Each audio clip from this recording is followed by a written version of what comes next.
Aper, le sanglier en latin. Aper, un vêtement à votre identité.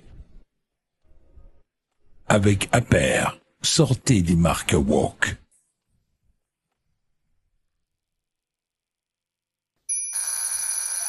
Ligne droite. Le grand réveil. Et nous sommes ce matin avec Jean-Frédéric Poisson, président de Via la Voix du Peuple. Bonjour Jean-Frédéric Poisson. Bonjour Maud Coffler, bonjour à tous.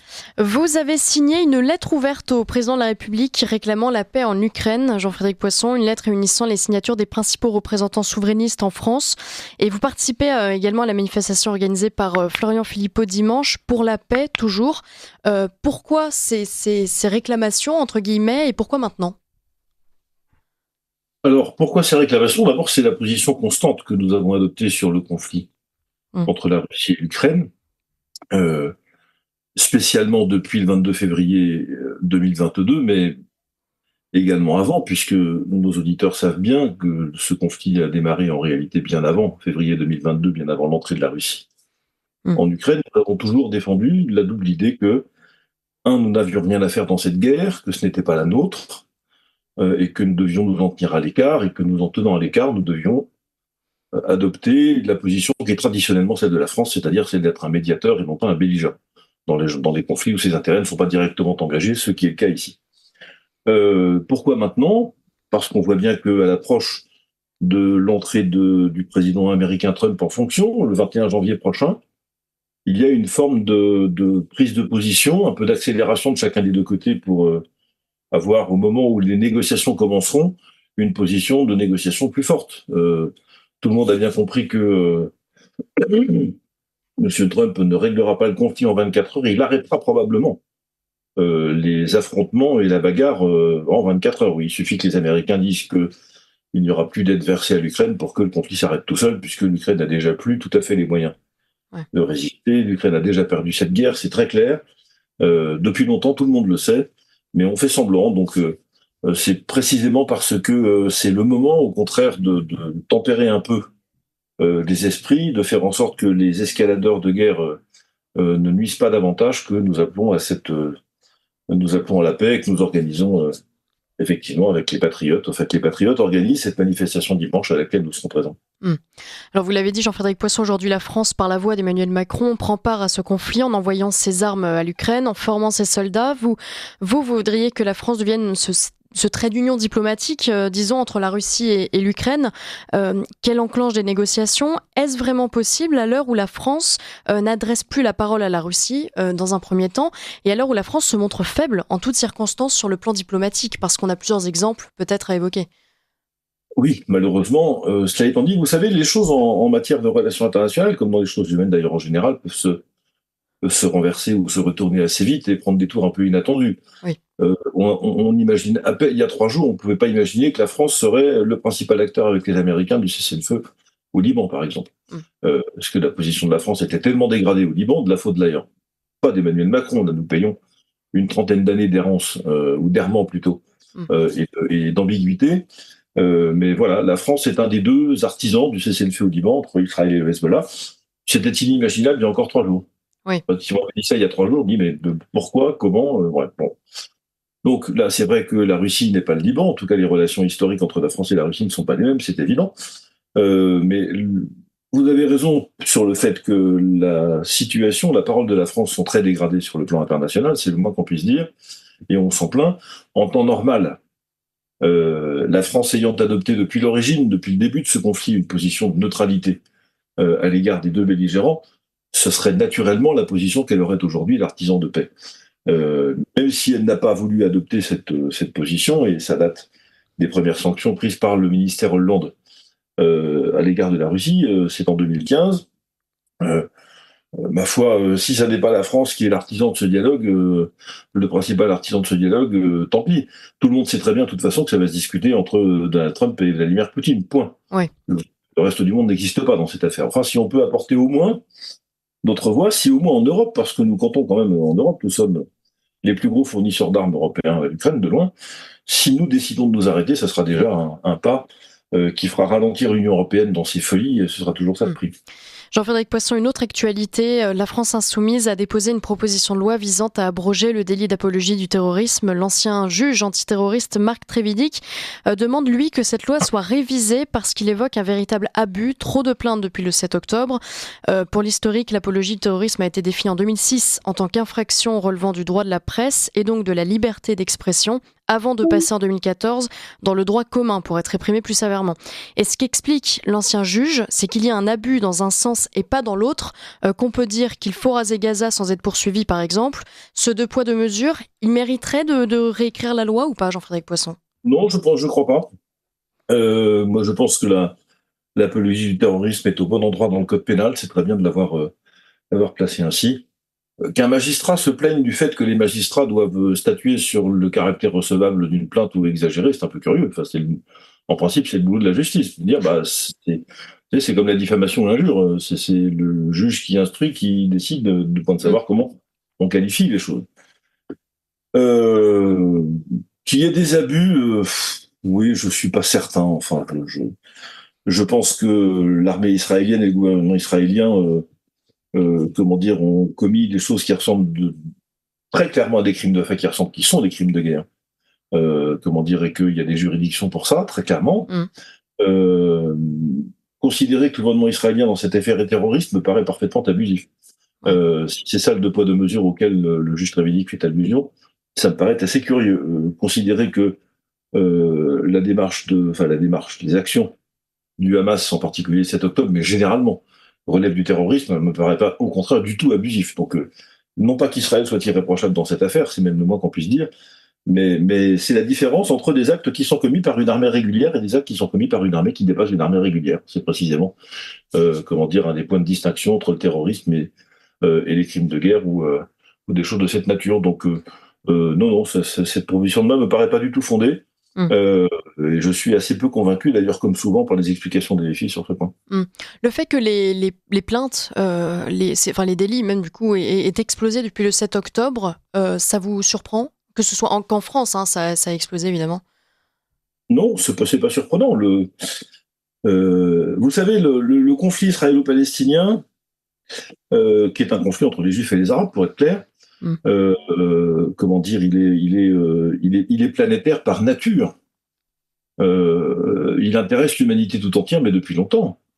Quand vous regardez l'intensité de l'activité diplomatique qui se déploie depuis l'existence de l'État d'Israël pour essayer de faire en sorte que les choses se calment, l'intervention de tous les grands de ce monde pour essayer de pacifier un peu des choses qui sont très compliquées, ce conflit est millénaire. Sa première trace démarre avec la naissance de l'islam, d'ailleurs. C'est la prise de Jérusalem par les musulmans, arrive assez vite dans l'histoire de l'islam. C'est le milieu du 7e siècle. Donc c'est les deux populations, qui sont toutes les deux des populations d'origine sémite, sont en conflit depuis que l'islam existe. Voilà. Donc c'est pas étonnant que ça continue. Puisqu'il n'y a pas de point de résolution sur le plan religieux et intellectuel entre les deux. Donc non, c'est pas étonnant que ça prenne une dimension planétaire. Et le fait que ce soit la France insoumise qui réclame l'abrogation de ce délit d'apologie du terrorisme, ça vous surprend ? Non plus. Je suppose que, j'ai pas regardé, mais je suppose qu'un certain nombre de plaintes ont été déposées contre les élus. Ont été déposées contre les élus ou les militants des filles. Donc ils s'en émeuvent. Je veux dire, si je puis dire en la matière, c'est de bonne guerre, si je peux risquer cet incide, mais c'est pas parce qu'on est incriminé d'une chose qu'il faut essayer de changer la loi au nom de laquelle on est incriminé. Enfin, c'est un peu rapide comme réaction. Il ferait mieux d'éduquer leurs députés, leurs militants pour qu'ils disent moins de bêtises, ça on gagnerait du temps. Une autre actualité franco-algérienne, cette fois en fait, c'est l'arrestation de Boualem Sansal. On en a beaucoup parlé à notre antenne depuis quelques jours. Le silence de l'État français pour l'instant, il y a eu quelques sorties, mais intrigue. Après, on ne sait pas tout et on ne sait pas ce qui se passe derrière. Mais est-ce que vous pensez aujourd'hui, Jean-Frédéric Poisson, que la France est en mesure d'exiger la libération de Boualem Sansal ? D'abord, Boualem Sansal est un ressortissant français, puisqu'il a la double nationalité. Oui. Donc, moi, ce que j'attends de l'État français, c'est qu'il protège ses ressortissants quand ils sont ennuyés, dans les pays étrangers. On traite pour n'importe quel trafiquant de drogue emprisonné en Thaïlande ou n'importe quel journaliste inquiété dans quelque endroit du globe que ce soit. Donc pour Boualem Sansal comme pour les autres. Le silence de l'État français, pas très étonnant. Dans ce genre d'affaires, Oui. comment dire, moins on en dit et mieux on se porte, comme dit l'autre. J'espère que il est inversement proportionnel à l'énergie qui est déployée pour obtenir la libération de notre compatriote. Mais je n'en sais rien, mais disons que c'est un vœu que je formule ce matin. Est-ce qu'on est en l'état? On est toujours en l'état. On est toujours en l'état. Mais si il y a des situations dans lesquelles on est davantage, on est plus en situation de confort que dans d'autres. Vous comprenez que de se fâcher à la fois avec la Russie et l'Algérie en termes d'approvisionnement énergétique, peut-être que c'est pas une bonne idée. Parce que quand on a un sou de prudence dans la tête, qu'on se dit, si vous aimez le chocolat et que vous vous fâchez avec tous ceux qui fabriquent du chocolat, il y a un moment où vous allez manquer de chocolat. Vous allez le ressentir de manière un peu dure. C'est la même chose. Et c'était imprudent pour les raisons que j'ai dites de se fâcher avec la Russie parce qu'il n'y a pas de motif particulier. C'était tout à fait légitime de se fâcher avec l'Algérie parce qu'il y a des tas de raisons de se fâcher avec l'Algérie quand on voit l'attitude du gouvernement algérien à l'égard de notre pays depuis très très longtemps malheureusement. Mais faire les deux, c'est difficile.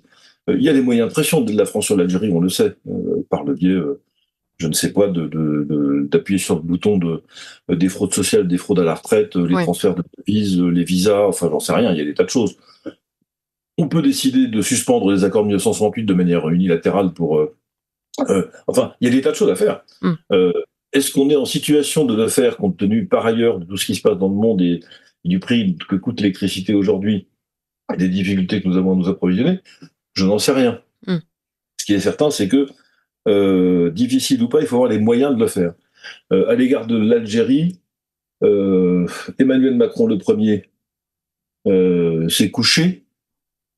Il a perdu aux yeux des Algériens et comment dire la situation ou le respect qui est en principe dû à ceux qui sont costauds, qu'on respecte parce qu'ils sont solides. Et donc les Algériens en profitent. C'est Boualem Sansal qui en fait les frais. Ouais. Malheureusement, les choses sont ainsi. On parlait tout à l'heure de la faiblesse de la diplomatie française, Jean-Frédéric Poisson. Il nous reste un peu de temps pour évoquer la fragilité dans laquelle semble se trouver le Premier ministre Michel Barnier, menacé d'une motion de censure, mais une menace relative finalement, puisque pour le moment, seul le Rassemblement national voterait cette motion de censure. Beaucoup de bruit pour rien. Seul le Rassemblement national avec la France insoumise. La France insoumise s'est déjà exprimée sur le vote. La France le nouveau Front populaire en tout cas... Parce que le PS a dit qu'il ne voterait pas. Si, le groupe PS a dit au contraire qu'il a unanimement qu'il voterait la motion de censure contre Barnier hier. Très bien.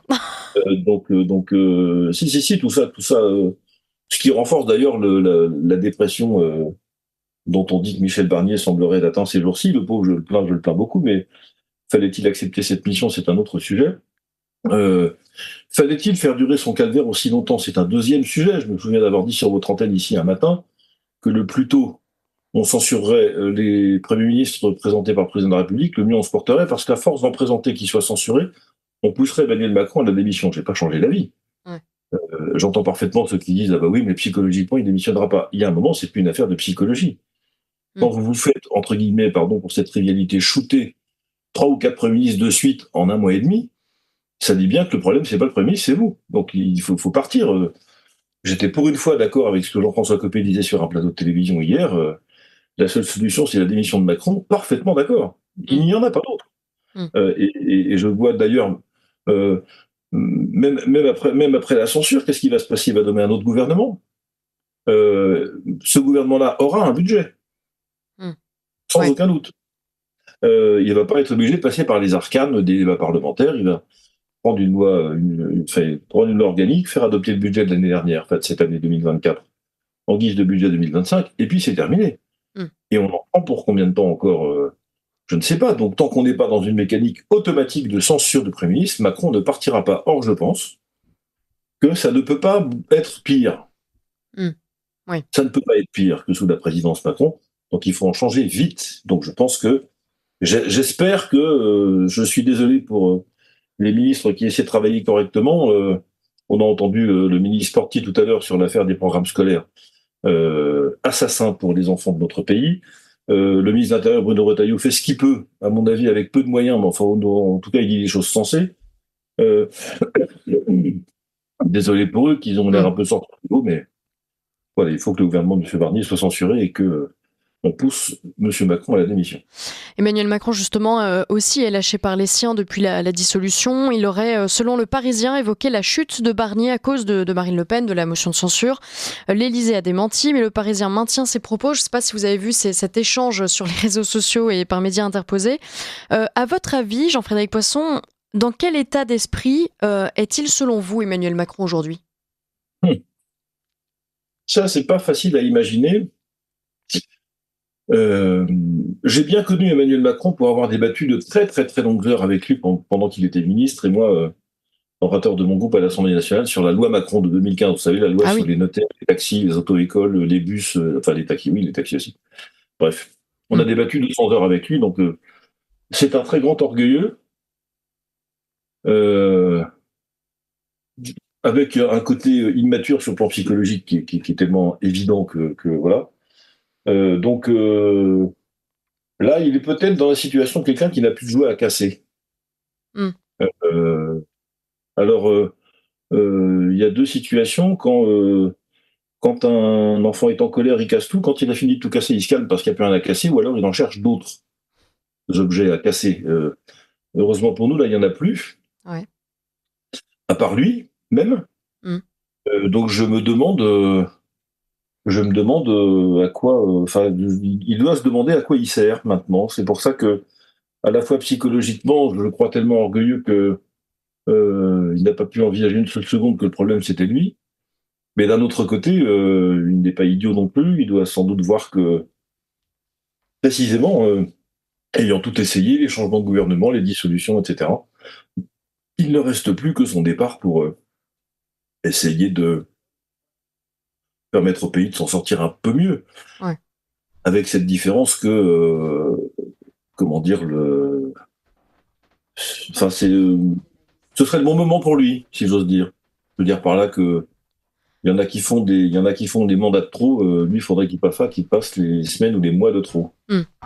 Bon, écoutez, c'est noté. Merci beaucoup, Jean-Frédéric Poisson. Bonne participation à la manifestation de Florian Philippot dimanche pour la paix. Et puis, à très bientôt, bien sûr, dans notre matinale. Merci à vous et je salue volontiers Guillaume Bigot qui vient d'arriver, je crois, sur votre plateau. Absolument.